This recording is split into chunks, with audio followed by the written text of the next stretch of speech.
to all the founders, there's something that Robert De Niro in a roundtable said, this shall pass. So if things are going bad and we are feeling the low and we feel that I should give up, no, this shall pass. Hang in there, have the tenacity, have the belief in yourself. Everything that goes up comes down. Today, we are riding the higher horse. We don't know there is going to be a point where we will come down, because everything that goes up needs to come down to correct and fix and then go back up again. So keep at it. Stay strong. Things will happen. If you believe in yourself and your vision and you're doing the right things, which is waking up every single day and coming to work and fighting the battles. Even the billionaires are fighting their battles. That's why they show up and they do the things they do. So this battle never ends. So keep at it. Hello everyone, and that is my guest Nishant Sharma, the founder and CEO of Rutland Square Spirits, premium spirits brand blending Indian heritage with Scottish craftsmanship.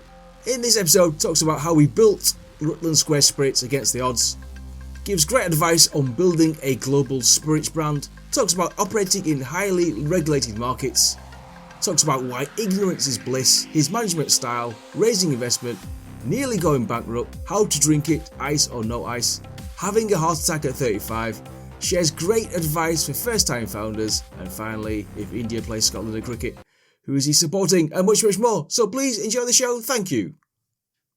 Hi Nishant, thank you for coming on the Indian Startup Show today. Hello, Neil. Thank you so much for having me. Please tell the listeners what you do. My name is Nishant Sharma, commonly known as Nish in Scotland, Edinburgh. I work in the business of spirits. I'm a founder and CEO of a few spirits-led companies, and the main one that we will be speaking today would be Rutland Square Spirits. When did you launch? How are things going? And can you share some stats, please? Sure. Started the journey post 2017 when my grandmother passed away, and she was the inspiration behind what I'm building today. It took me 4 years to create a recipe because I'm operating in a very crowded market. Mm-hmm. So if you're not doing something exciting or unique, the market gobbles you up. Mm-hmm. So 2021 is when I started my journey of selling spirits. Post creation of the recipe. So we create world's first and only oolong white tea infused chai spiced Scottish gin and rum. So the platform is your neutral grain spirit, juniper, what calls gin. If there is no juniper, there is no gin. And then it's led by a tea, an oolong white tea, a specific type of tea, which is one of the most expensive teas money can buy. So we grow our own tea, and we created a tea spirit ecosystem. So 2021, I started the journey. I failed. 2022, I went back into the market. I failed. Mm-hmm. And then 2023, we started selling one bottle at a time into every single retail outlet in Scotland and Edinburgh. Mm-hmm. With my bare hands.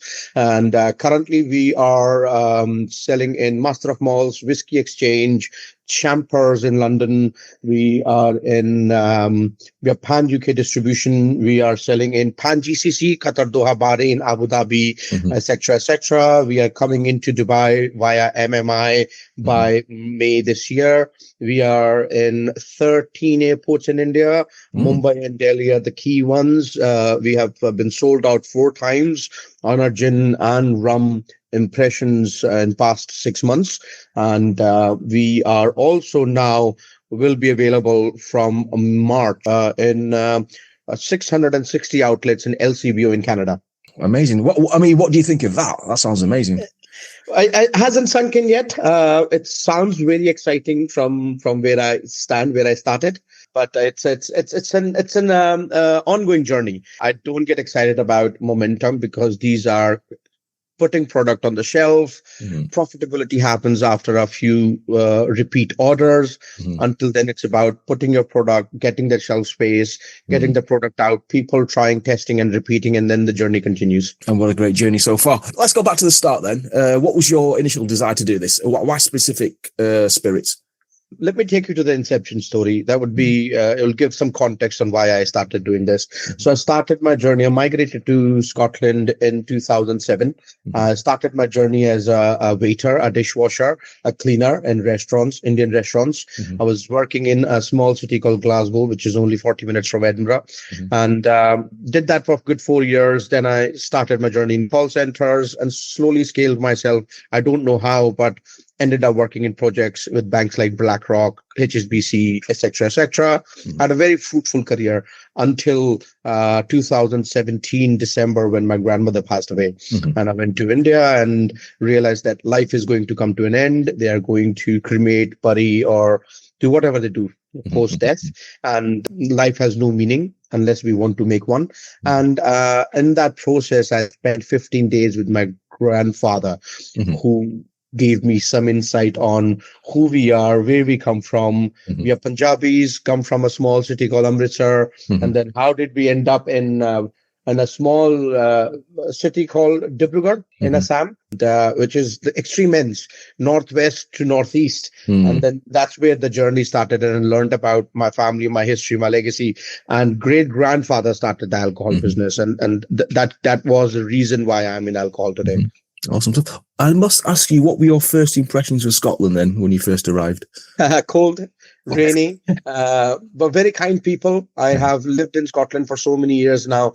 I clearly remember the day I arrived, and I felt, oh my God, what I've done. It's so cold here, and I don't know anything, but I've jumped into the deep end of the water. Luckily, I had an uncle who gave me shelter and food, who gave me the jump start, and it has been amazing. So this is the place. 15 years of my life I've lived in India, and then prime years have been Scotland. So Scotland is home, and that's where I wish to end my story. If India plays Scotland in the cricket, who are you supporting? Scotland. Okay, excellent. The underdogs. Until India is winning. Until India's winning, yeah. Okay, I see. Like me, that's basically like me. That's my story as well. So you mentioned that getting the taste. It takes you a long time. I believe that's probably the hardest thing to crack. Yeah. I mean, you've done some research, must have done some tasting, must have looked at the market. Briefly, just give us your journey regarding that. So when I came back, I had an idea that I wanted to do something in spirits, because great-grandfather started the journey in spirits, and that's how he became the anchor in the family as a successful entrepreneur. So alcohol was in my blood, and sometimes ignorance is bliss. I came back with no market knowledge, no experience, no understanding whatsoever, and I wanted to do whiskey, which was the anchor, because I'm Indian at my core, and 99.9% population in India drinks whiskey. And life humbled me. Whiskey takes millions and millions of pounds to start. I barely had any. And it was a bootstrap from the savings from my job and family and friends. Gin became the anchor because I couldn't afford to do whiskey, didn't have the resource. And there was a bit of a gin boom pre-COVID. Everybody was drinking gin, and there was a wave. And I wanted to do something that had meaning. For me, it was more important than just launching a product. And because I was born and bred in a small town in Dibrugarh, so I wanted to have that connection. And Dibrugarh is the tea capital of India. Okay. That's where the tea is grown. So again, the base of having tea in my product became relevant. And then the research started. I took multiple trips back and forth, bag full of teas, and got stopped by the immigration. They thought I was smuggling tea, but somehow managed to use 200 different variants of tea. And then we landed to oolong because it tasted the best. Then the challenge was it was too expensive to procure locally. So I had to go back to India and speak with the tea estate who could give us sustainable oolong to bring back and create a recipe which has never been done before. When you spoke to those tea guys, did they take you seriously? You think like, who's this guy? No, nobody takes you seriously when you're starting out in life, because they think it's a punt, and you think it's a punt, and you want to do things, and you just persevere because you push on a daily basis. You go back and they give you samples because you're paying for it. But everybody was laughing. There were some players who were thinking that this might work, but failure was inevitable. It's a space, it's a segment which requires a lot of capital. The burn rate's always higher than the earn rate. That's still the case. But as I said earlier, ignorance is bliss. I was ignorant. I had no understanding of things, and I was just doing it. Sometimes passion fuels the journey, and that became my rocket fuel to start. And I failed multiple times. Almost went bankrupt twice in this journey, and then something within me kept me going, and today I'm here. What kept you going, do you think?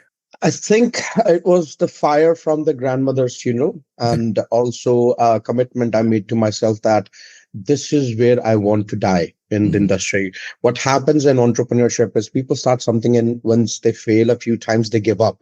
It's like when you're digging for gold, you think that you will hit jackpot after a few meters of digging, but sometimes it takes years of digging before you can find a small piece. Same in entrepreneurship. You have to keep going. You have to pick an industry that you really feel passionate about and keep doing it. If success doesn't happen, doesn't matter. Just keep doing it. One day, if you're really honest, and if you're honest to yourself and in what you're doing, success is bound to happen. Let's talk about the Indian market then. You mentioned how big it is. What were the challenges about that? Because, you're a new brand. No one's heard of you. How did you, in terms of the distribution and getting the word out, as it were? Indian market is exciting now. It has always been exciting, but it is an unorganized market. Operating in India is very, very hard. It's not for the faint-hearted. Because it's a different country, different culture, different style of working.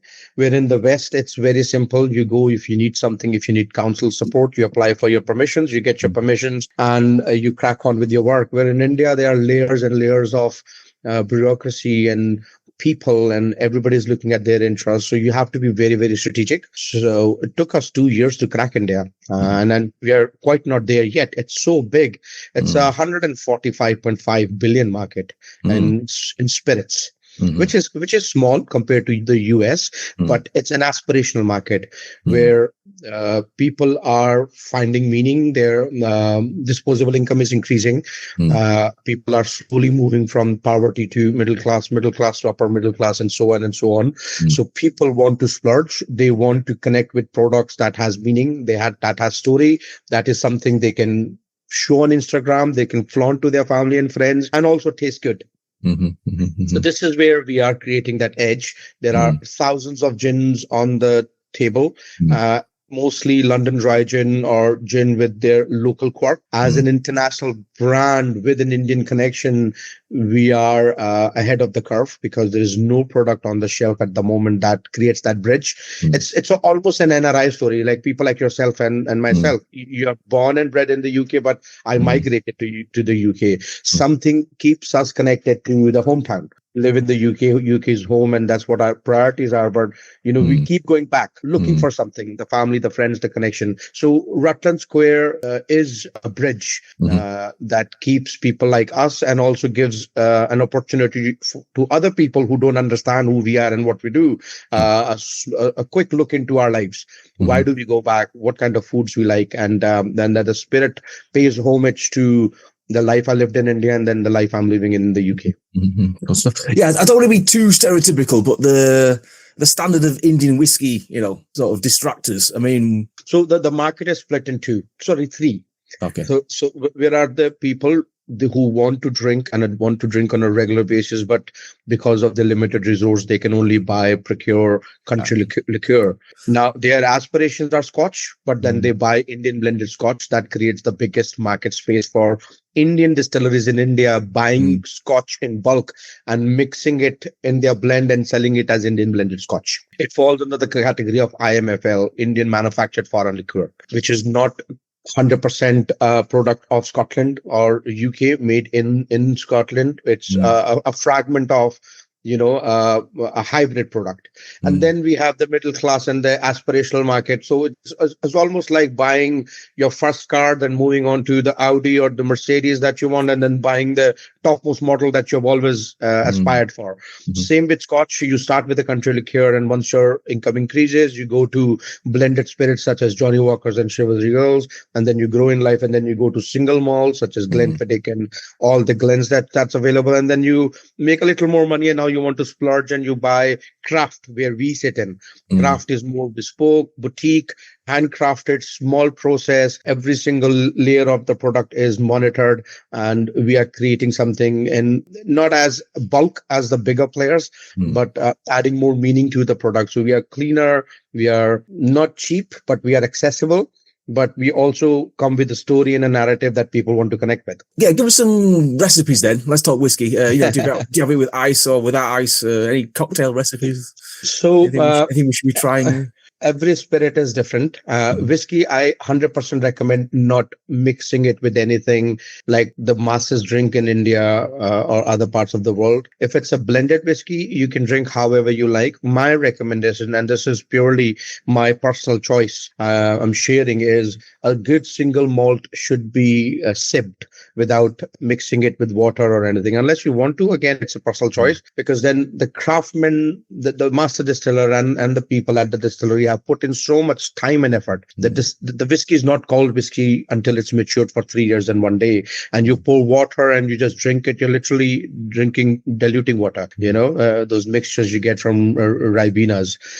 Add 1 or 2 cubes of ice, add some nice 30 ml, 60 ml, whatever you drink of whiskey, and sip it, savor it, enjoy, and let the whiskey do its thing, so you can really go deeper in the conversation you're having with the people you love or you're sharing the dram with.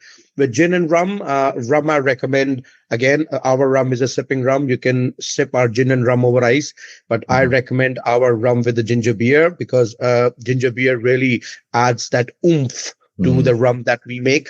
It's warm in sense that it really pushes the botanicals forward. We have cardamom, cinnamon, star anise, licorice. There's a lot going on in that rum to really open those flavors and notes. A ginger ale goes amazingly with our rum. And with our gin is, again, you can drink it however you like, but I recommend a hibiscus tonic or a normal Indian tonic, even ginger ale. I love my gin and ginger ale, because ginger ale really adds that extra layer of flavoring, because our products are inspired by Indian spices. So there's lots going on in the product, and then the oolong really opens up when it hits the surface with one of the mixtures. Do you think India has a complicated relationship with alcohol? You can get some families who are really strict. And India has been a market where alcohol is controlled, not by the government, but also by the families, because it's looked down upon, which is changing. And that's what's creating this whole new market that's creating in this sector. Well, the West is drinking less, and they're going more towards longevity. India, and on the other end, they want to drink, but they want to drink booze. They really, really, really want to focus on what they're putting inside their body, but they don't want to reduce their consumption. It's the biggest population in the world, and the youngest population in the world. And the youth now wants to really pick their poison correctly. And that's where the magic is happening for players like us. So yeah, that's it. It is, people are really looking at now vloggers like Mix It with Mindy, Sonal Holland. These are influencers in the spirits space, really talking about how to drink your booze, what is inside your booze. That is educating people. So people are getting more aware of what they're consuming. So in terms of sales, is it totally like retail offline, or do you do like online as well? We do all. Okay, we do all. We are D2D, D2C. We sell from our website. So rutlandsquare.com. You can buy all our lovely mixtures, which are non-alcoholic, that we exclusively import from India, made using Himalayan spring water called Sepoya & Co. Our gin and rum impressions are available on our website. Whiskey is yet to be launched, because I'm building a whiskey distillery, and also a whiskey recipe. I want to have some notes of tea, so it fits within the tea ecosystem. That's where the R&D is happening, and it should be out this year. Yeah, so it's available from the website, from Master of Malt's website, from Whiskey Exchange website. Select Drams is another platform. They sell our gin and rum. And in India, we are at airports from March. Once the label registration is complete, we will be in Haryana, Punjab, Chandigarh, Delhi, and Himachal Pradesh. And then later on, we'll be rolling it out to Assam, so Shillong, Meghalaya, Sikkim, and etc. And then we'll be going down to the southern parts of Mumbai and so on and so on. In GCC, we are available through Truewell. They sell from the Barracuda shops, and we are available from MMI which delivers to your home. Awesome stuff. Things are going well. In terms of branding, then you're building a global brand, as it were. Any advice to our listeners in terms of brand building? What should they do? What shouldn't they do? They should definitely partner with companies who have experience and understanding of creating brands. If I look at my story, I had very little money in my pocket and I splurged it all in creating a brand identity, which should be global, so that every single person from whatever background or country they come from should resonate, but it should also have story. If I talk about our brand, Rutland Square is a place in Edinburgh where the Indian embassy sits. So before anybody takes a flight to India, they need a visa on their passport, and they have to come to Rutland Square in Edinburgh to get the sticker on before they can board their flight. So Rutland Square became the passage to India, and the name of the brand, Chai Spice Scottish Spirit. Chai means tea, and it translates to tea. So we have oolong white tea, and it has spices such as cardamom, cinnamon, star anise. So chai spiced Scottish because it's made in Scotland in Edinburgh, and spirit because it's the category. So yeah, branding is very, very important. Even if we talk about our logo, it's a lion that sits on the lion rampart of Scotland. It also sits on the Ashoka Chakra of India. So again, it connects both countries together. So branding is very, very important. People want to spend money, and they want to spend money that has meaning. And if you can create a brand that can express who you are and what the meaning behind what you're doing is, it always helps. Last three questions then. I have to ask about this heart attack at 35. Yes. Yes. He's still alive. He's still speaking to me. So yeah, you're speaking to my ghost. Yeah, knock on wood.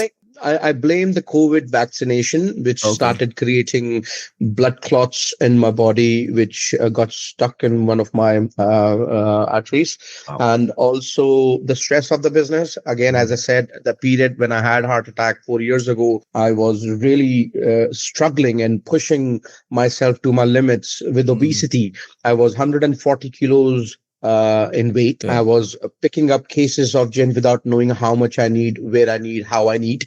I was just taking all the stock I had in the warehouse, thinking I will sell it out, which wasn't the case. And I was going to these markets and these D2C platforms where I could sell in person to generate enough revenue to pay the bills tomorrow. That really pushed my blood pressure and everything in my body, which created the heart attack, which caused the heart attack. And I'm alive. I'm well. I'm on the mend. I am on medication. I take my medications daily. It's part of my 5-day ritual. And I am now more health focused. I have lost almost 23 kilos. I am now down to 118 kilos, and I'm looking to push more and feel better, work out and lose more weight, and hopefully be in a position where I can speak to people in my position to say, listen, everything is achievable if you put your mind and soul to it. I was 140 kilos. I'm 85 today. When I get to 85 and spread the positive energy if I can, if I'm in the position to help others who are in my position where I was. Yeah, obviously when you're growing as fast as you guys, you need finance. How is that in terms of investment? Well, and raising capital is always tough. It's not about just the money. It's about bringing the right people on board. Because once you have capital in the bank, you have people, those who have written those checks, they sit on the cap table with you. Everybody is different, and setting expectations, meeting their expectations, and also driving the business forward. So you're not just now growing the business. Now you are almost on a leadership role, which requires strong stakeholder management skills, which comes with its own challenges. So yeah, we raised a sizable amount of money. I onboarded an A-lister Bollywood actor who's helping us get that visibility out. He's a billionaire. He raised around $6 billion in his real estate business. And he's very passionate entrepreneur, a serial entrepreneur who's invested in multiple companies, and every single company he's part of, they are going 5x. We are slowly scaling as well. We are not only selling, but we are in the process of building a hydrogen powered whiskey distillery, a 200 bedroom hotel, and doing things that add value and meaning to the current narrative that we have. What's your management style like then? Are you hands off or hands on? See, we are all employees of the company. I never see myself as a boss. I have a certain role and responsibilities. As a CEO, I have to be compliant. I have to make sure that the business stays funded and afloat. I have a really strong team, very, very, very good people who feel equally passionate as myself to be part of the business. So we are 25 people strong now. We have 2 offices, one in India, one in Edinburgh. So we are quite a strong bunch, and we speak to each other on a daily basis. I'm accessible. I sit with them on the same, we hot desk. We talk about challenges, issues while we are topping up our coffees. Management style is where work is concerned, we have to focus on deliverables, and we are meeting our deliverables so that the company is driving forward. And we never treat each other with disrespect, or we have the power play where I have to present my power to get something done. We are all individuals trying to create impact, and we do it together. Awesome stuff. What advice would you give our first-time founders then? What should they be focusing on? Tenacity. Tenacity is the word one of my dear friend and advisor tells me, Nish, you have tenacity. To all the founders, there's something that Robert De Niro in a roundtable said, this shall pass. So if things are going bad and we are feeling the low and we feel that I should give up, no, this shall pass. Hang in there, have the tenacity, have the belief in yourself. Everything that goes up comes down. Today, we are riding the high horse. We don't know there is going to be a point where we will come down, because everything that goes up needs to come down to correct and fix and then go back up again. So keep at it. Stay strong. Things will happen. If you believe in yourself and your vision and you're doing the right things, which is waking up every single day and coming to work and fighting the battles. Even the billionaires are fighting their battles. That's why they show up and they do the things they do. So this battle never ends. So keep at it. Pick up your sword and just go to war. Pick up the sword, definitely. That's great advice there. Last question then, for people who want more information on you, what you're building, how can they get in touch? Google me. Jokes apart, I have started using this phrase out of love, because I was never available on the internet. Now people can Google my name with Edinburgh and they will see or read or hear all about me. I'm very active on LinkedIn. I regularly respond to people and their messages. I have around 200 messages to go through, but every single message, whenever I get a chance, I respond, because that's my goal in life. There's a phase in my life I was reaching out to successful people and I was getting ignored. And it's my moral duty, because people work with people and people, do business with people. And if we are on platforms like LinkedIn or Instagram, these are the platforms which gives us accessibility and the power to either give advice or be an investor or whatever we can give back. If there's something not for you, go back and say, thank you for reaching out, not for me. A response is important rather than leaving it and ignoring people. I think that's disrespectful. I try my best to respond to people, and people can reach out to me on LinkedIn anytime. Nishant, thank you for coming on the Indian Startup Show today. I really enjoyed it. No, thank you so much, Neil. I thoroughly enjoyed the conversation, and thank you for having me.